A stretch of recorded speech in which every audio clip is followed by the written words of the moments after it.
Shalom Uvracha. Dans cette parasha Toldot, la Torah nous raconte l'histoire de Yitzhak qui a voulu bénir ses deux fils, Yaakov et Esav. Lorsque Yaakov est venu chez son père, habillé dans les habits d'Esav, il est écrit dans la Torah, Vayigash, Vayishaklo, Vayarach, Edreach, Begadav, Vavarecheu. Il s'est rapproché, il l'a embrassé, il a senti ses habits et il l'a béni. Vayomer, et Yitzhak s'est exprimé ainsi, Re-reach beni kerach sade asher berecho Hashem. Voilà, je sens ton odeur comme l'odeur du champ que Dieu a béni. Qu'est-ce que ça veut dire? Nos sages nous enseignent que lorsque Yaakov est venu chez son père, le Gan Eden est venu avec lui. Tandis que quand Esav est venu chez son père, il est écrit là-bas, Vayeherad harada gedolad meod. Et voilà que Yaakov, plutôt Yitzhak, s'est mis à trembler avec tous ses membres. Nos sages nous enseignent qu'il a vu la porte de l'enfer, du Gehinnom, ouvert à ses pieds. De là, le Baal HaTanya nous explique au nom du Asara Mahamarot que Avir Gan Eden mitpashet saviv kol adam. L'air, l'atmosphère du Gan Eden entoure, enveloppe chaque homme, venir shamim ba'avir, et dans cette même atmosphère, toutes les pensées, marchevota vedibura vatovim, ces pensées et ces paroles qui sont bonnes, batorah ve'avodat Hashem, dans la Torah et dans le service de Dieu, Nirshamim, elle s'inscrit dans l'atmosphère. Et si, Chazé Shalom, une personne a des mauvaises pensées ou des mauvaises paroles, ça aussi, ça s'inscrit dans l'atmosphère de la personne. Ça veut dire qu'en fait, il y a un certain espace qu'on occupe et cet espace, on le remplit. Donc, il faut comprendre, qu'est-ce que ça veut dire l'espace? Le Rabbi Rachab, dans un mamar extraordinaire qui s'appelle Aumnam Tafresh Mem Gimel, explique qu'est-ce que ça veut dire l'espace. Espace en hébreu, c'est makom. D'ailleurs, c'est le nom dont on se sert dans la Haggadah pour appeler Dieu. Baruch HaMakom. Makom, il est écrit dans la Kabbalah que Makom, c'est le nom de Dieu au carré. Yud, Ehe, Evav, Ehe. Yud, c'est 10, fois 10, ça fait 100, 5 fois 5, ça fait 25, 6 fois 6, 36, 5 fois 5, 25, en tout 186 valeurs numériques du mot Makom. Mais qu'est-ce que Makom?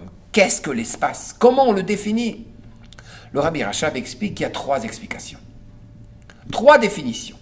Espace, c'est Makom Amemale. Makom Amemale, c'est l'endroit qu'on remplit. Ça veut dire que présentement, j'occupe cet endroit. L'endroit que j'occupe est appelé espace. Une autre explication, c'est Makom Hasovev. C'est l'endroit qui m'entoure. Je suis dans l'espace. 3e explication, Makor.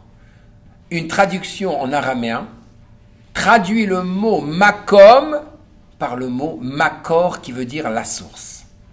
À savoir que l'espace est défini par 3 niveaux. Il y a l'endroit que je remplis, il y a l'endroit qui m'entoure et il y a ma source. Par exemple, le cordon ombilical qui permet au fœtus de vivre, c'est son endroit. C'est de là toute sa source et tout son endroit, tout son espace. En fait, c'est intéressant. L'homme, de manière justement à pouvoir se rapprocher d'Hachem, il peut changer l'atmosphère qui est autour de lui. Si on se trouve chez un tzaddik, on sent comment on est pris dans l'espace du tzaddik, on est remonté, on se sent calme, on se sent attaché. On va à un endroit où le tzaddik a quitté ce monde, et là-bas on prie également, on sent cette paix ou un remontant, parce qu'on est dans l'espace du tzaddik. Chacun de nous a son espace. Et par conséquent, la manière dont on remplit notre espace, c'est ça qui détermine aussi notre mazal. Et c'est pour ça que parfois, si on se trouve avec des gens qui sont vides, des impies, on voit que au lieu de se trouver plein d'énergie lorsqu'on est dans leur présence. Tout au contraire, on sent que toute notre énergie est puisée, s'en va de nous. Donc, l'espace, c'est important. Mais qu'est-ce que l'espace, vraiment? Si on regarde le mot makom en hébreu, il y a ce qu'on appelle le concept du milouï, à ne pas confondre avec milou. Milouï, c'est quoi milouï? C'est lorsqu'on épelle un mot et on épelle les lettres du mot. Par exemple, le mot makom, même, kouf, vav, même, si on épelle chaque lettre, ça fait même, même. Kouf, c'est kouf, vav, p. Et vav, c'est vav, vav, même, même. Ça veut dire qu'en fait, on remplit l'espace. Alors, si on remplit l'espace du mot espace, la valeur numérique, c'est 358, c'est Mashiach. À savoir que Mashiach boné bet migdash bimkomo, Maïmonide ne nous dit pas que Mashiach va construire le temple à Jérusalem, il le dit dans son endroit, dans son espace. Chacun de nous a l'étincelle du Mashiach à l'intérieur de lui. Donc, comment est-ce qu'on amène le Mashiach et comment est-ce qu'on vit avec la Géoula? Comment est-ce qu'on remplit notre espace? D'abord en travaillant sur nous-mêmes, travaillant sur nos midotes, notre pensée, notre parole, et en réfléchissant qu'en effet, ce que je dis, ce que je pense et ce que je fais ont un effet sur moi. Peut-être de manière à changer mon mazal, je dois changer comment je me comporte. Ça, c'est le premier niveau. Deuxième niveau, makom asovev. Il faut que j'ai une hashpa'a. Il faut que je fasse comme David Ameler dit dans le Teilim 51, Alamda posheim derachecha vechataim elecha yeshuvu. Je vais apprendre aux impies ton chemin et ils retourneront vers toi. Ça veut dire que même si j'ai des difficultés dans un domaine particulier, en influençant l'autre, je vais pouvoir moi-même recevoir des forces et changer l'énergie autour de moi, changer mon espace.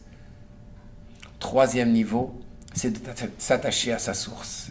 Et ça se fait seulement à travers l'étude de la Torah. Que Dieu vous bénisse et que Bezrat Hashem Yitbarach, on puisse tous changer notre espace et créer un grand espace de manière à ce que Mashiach se dévoile. Amen, amen. Shabbat shalom.